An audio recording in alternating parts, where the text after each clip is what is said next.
we have our own state. And the intermediary phases were those of resistance. So how would you view that? Would you view the Maratha Confederacy and the Vijayanagar Empire themselves as symbols of resistance alone, or as a proto-Indian state or a pre-modern Indian state in itself? See, Soren, fortunately for last 2-3 years I had got a chance to go through many documents related to, in a way, pre-British India and even during the freedom struggle. What I found interesting is our resistance to British or European colonialism was very different from the resistance to Islamic invasion. And the primary reason for that was perhaps the instruments of colonization themselves were different. Portuguese, Dutch, when they came, and as we have seen especially in this part of India, the Portuguese invasion was much more brutal and open like the Islamic invasion. They were quite clear what they wanted to achieve out of it. Compared to that, the British colonization was much more shrewd and subtle. And for them, the instruments were more legal, educational, and economic. So, if you see the trajectory of our freedom movement, initially it started with Swadharma, but eventually, as the instruments of colonization changed, our response to this colonization process also changed.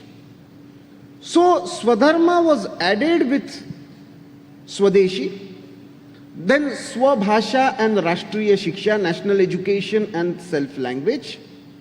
And only in the last phase we revived the idea of Swaraj, that is the political control. Civilizationally, I find this argument very problematic, and I see this more as a European construct, that state is an inevitable condition to control and manage your resources. It is just, and yesterday we were together in some meeting, and we discussed there that it is only after the Westphalian thing that this entire idea of nation state evolved. What India had, and yesterday also I mentioned in one of the sessions, and I would like especially the youngsters to think over this. Civilizationally, I feel that India was always a unified Rashtra, but a decentralized state mechanisms as per the need and the resources. British tried to reverse it by creating a centralized state and a divided nation, divided on the European constructs either of language or religion. Both language and religion as the basis of nation state is a European construct. And unfortunately, we see entire modern discourse revolving around that European idea of nation state. And that's why we find it problematic, and we try to draw certain parallels whether, we were really state or not, or unified or not, whether that. For India, it hardly matters who is the ruler. Whether that ruler is righteous or not was more important. Whether that, otherwise for us, sitting here in Tamil Nadu, or earlier Madras province, or Chola or Pandya or Calicut kingdom or Kochi kingdom or whatever this land comes under. For us, Kashi was Kashi, Ganga was Ganga, Himalaya was Himalaya. The sanctity and sacredness of those places never changed. The idea of unified Rashtra never changed. Now that's why in between what we search for doesn't make much sense to the common people today, because we are seeing everything from the, interestingly, and I would like Harsh to go through sometimes, those legal documents where Maratha Confederacy has created a separate code, legal code. It's a sort of constitution. Similarly, there were many kingdoms, the Mysore kingdom, even Maharaja Hari Singh, they had their own constitutional things.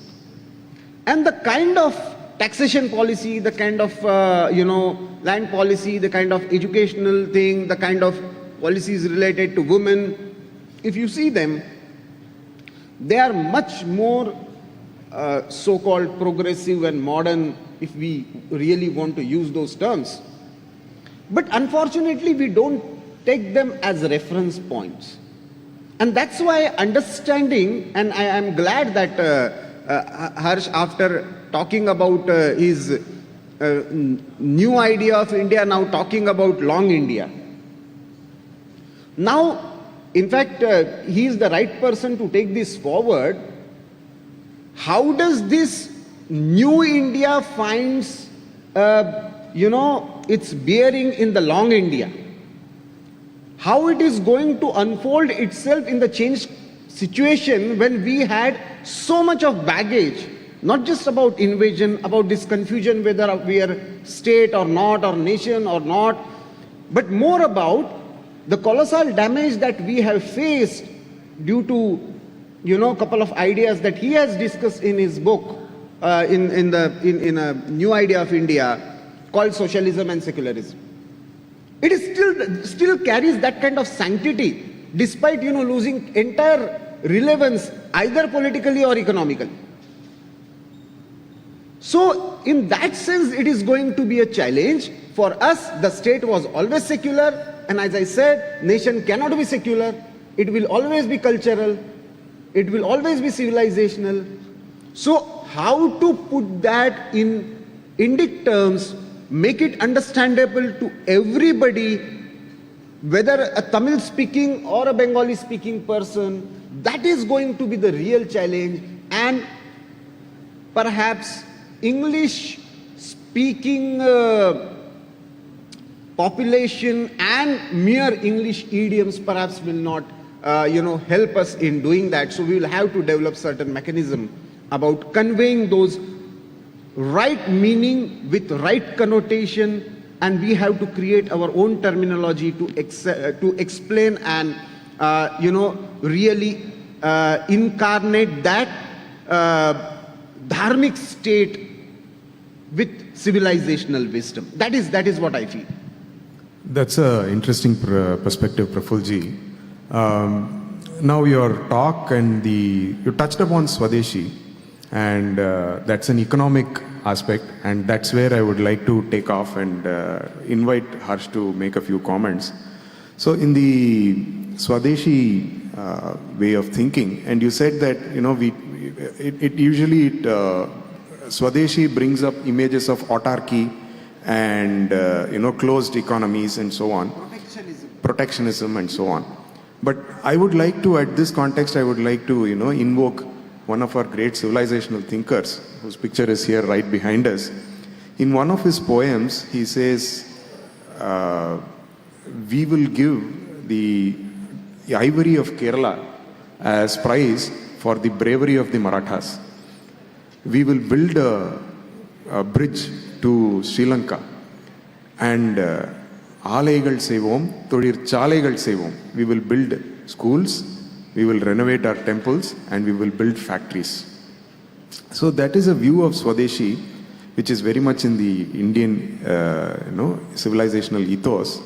And I would call upon Harsh at this point to give his perspectives on, what is our view of Swadeshi and economic growth versus actual socialist autarky.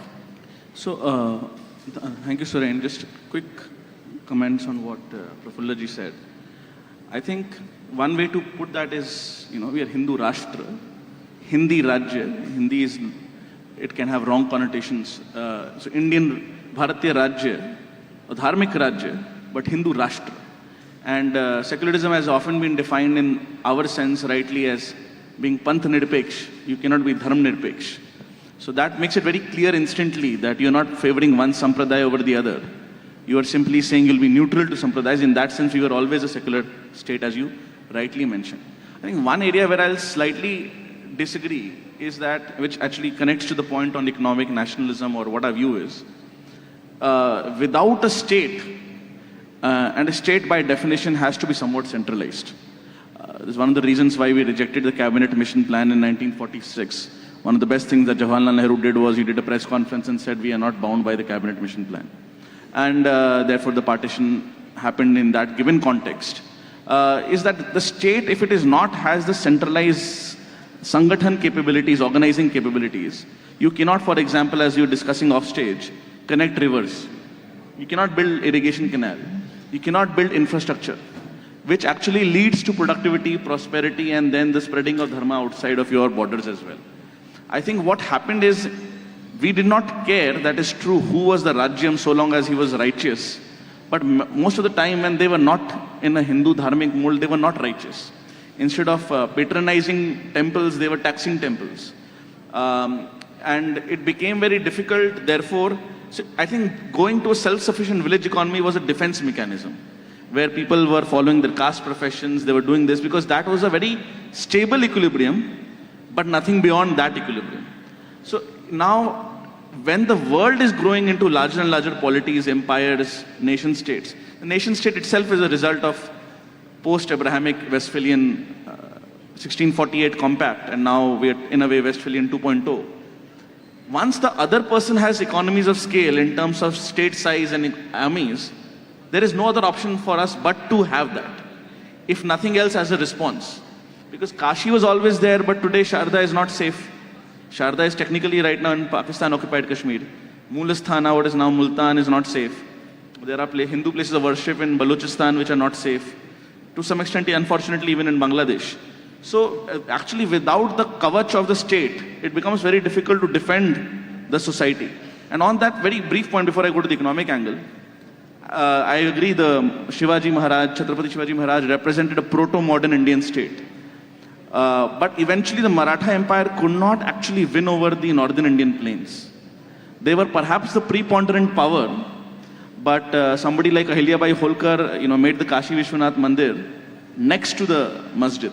She could not actually did what we did with Somnath in 1947 and Ayodhya right now, because the local Hindus only said that, your power is temporary and transient here, the Marathas. If when you go, we'll have repercussions. And I think that was one of the reasons was the state, there was no internal way of organizing. Democracy is one way that we are doing it right now successfully. Whereas for Abrahamic religions, in the case of Islam, Islam was the binding glue, despite their internal dissensions. And in the case of post-Christian European states, the Westphalian state was the organizing glue.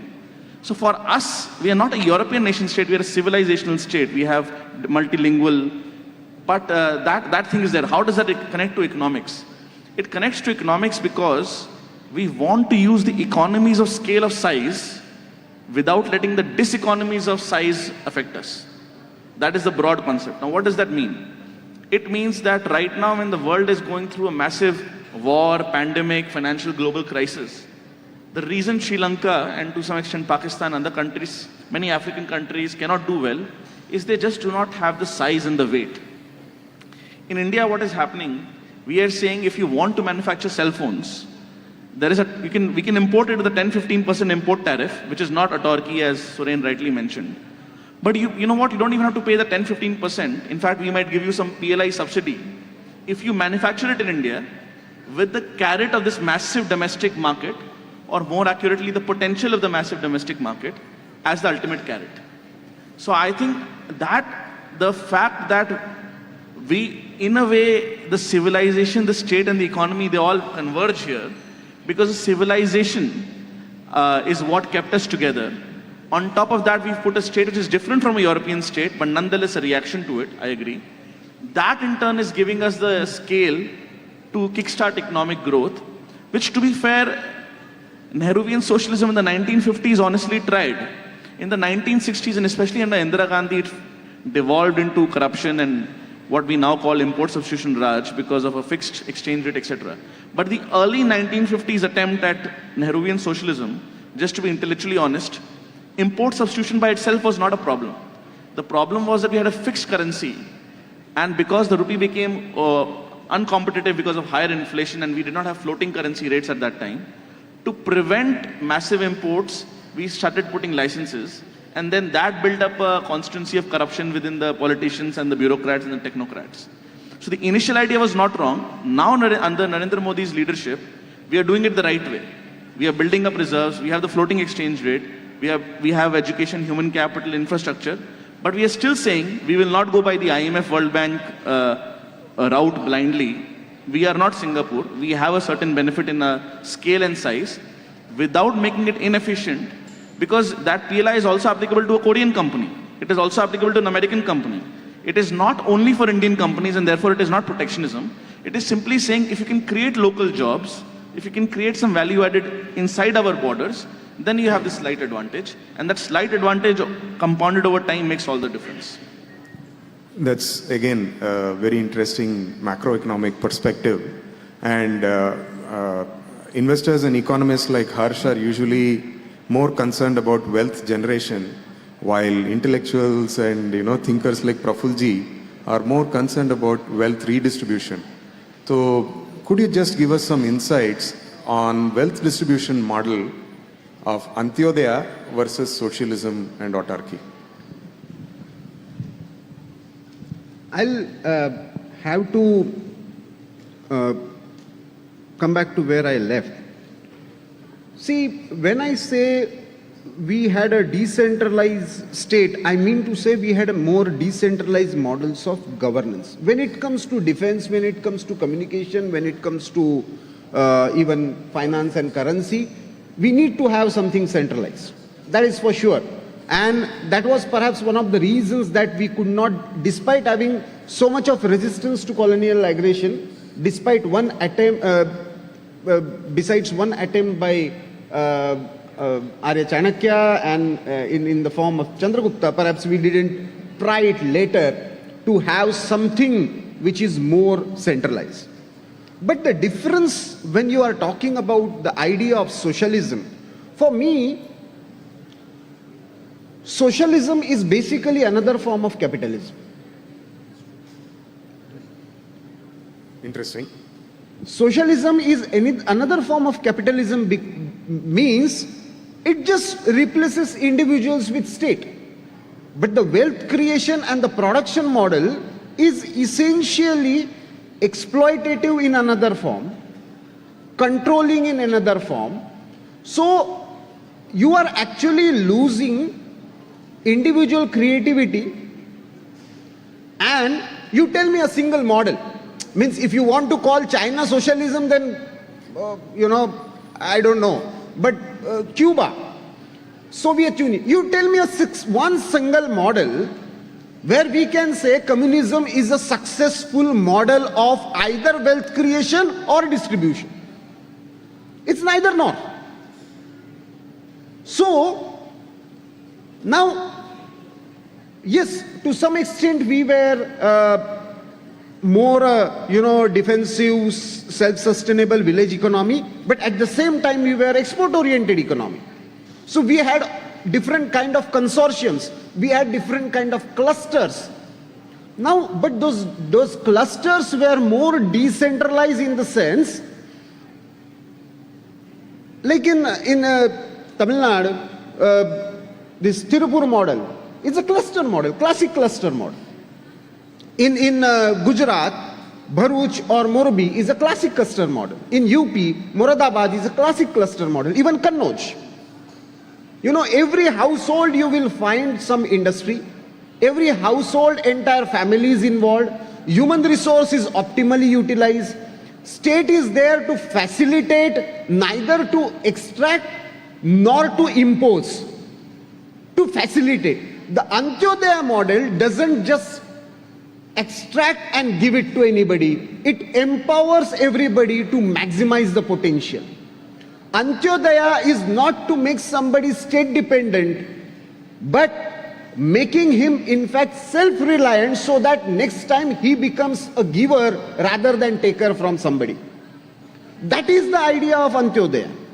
And that's why you see there will be subsidies that will be directly transferred, but at the same time, there will be, some kind of empowerment which is more sustainable. If you have a household, if you have a gas connection, you have more stable life. You have better time to utilize in something else which is much more productive.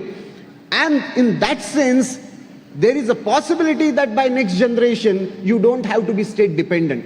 Less and less state dependent is the right Indian model. Does that mean it leads to individualism and capitalism? No. It is more a cooperative and communitarian model where family and the society is at the center, state is the facilitator.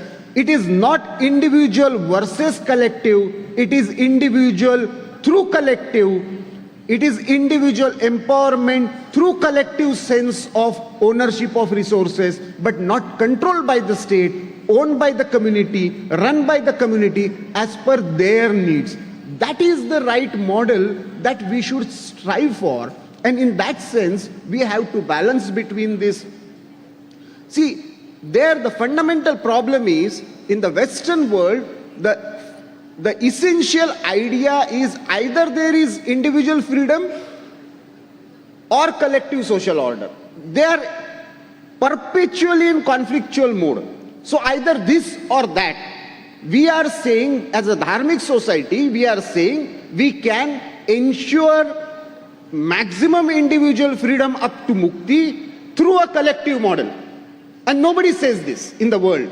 And somebody must have said this earlier, but perhaps those civilizations are not existing today, because the entire world got divided during the Cold War between the communist bloc and the capitalist bloc. So there is no third way. We are the people who have legacy, conviction, and now capacity to provide that third way to the world, which is more sustainable, which is balanced between collective and individual, which is balanced between environmental protection and still economic progress, which is balanced between individual freedom and social order, which is balanced between ideation and still very, I should say, judicious use of technology, so spiritualization of technology. So all this balancing is possible only in a dharmic and civilizational society. And that is our civilizational role that we have to perform in the coming time. And there I think Harsh books become very, very relevant and important. That was a fantastic exposition of our model and the third way, the Indian way. And someday I should have a long conversation with you about Thengadi ji and his thoughts and so on. So with that, we'll move on to the next session, and I'm really grateful for both of you gentlemen for having graced the stage. I would like Harsh to speak about his next book, and is it going to be a sort of sequel to A New Idea of India, Yes. or it is going to be a... This one, thank you so much. I'll very briefly speak since the next session is here. The next book is primarily focused on economics. It's Long India, and the reason why it is relevant for this session, I would say, is, when we often talk about we got political independence, but we are still using the Western or some other frame. And I think one factor we miss out on that is, which you mentioned in the very end, was capacity. So what happens is, even when India became free, the mental metropole was in New York and London. Because the think tanks had money there, the academia was well funded there, and to be somebody in your field, you had to be somebody there.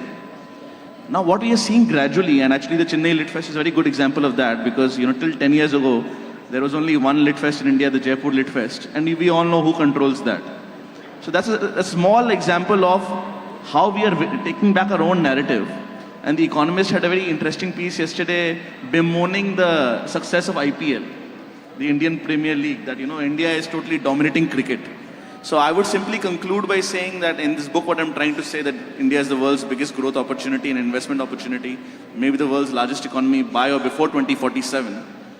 But this is a sign of things to come, not just in the material realm, but in the narrative realm, because the two are reflexive.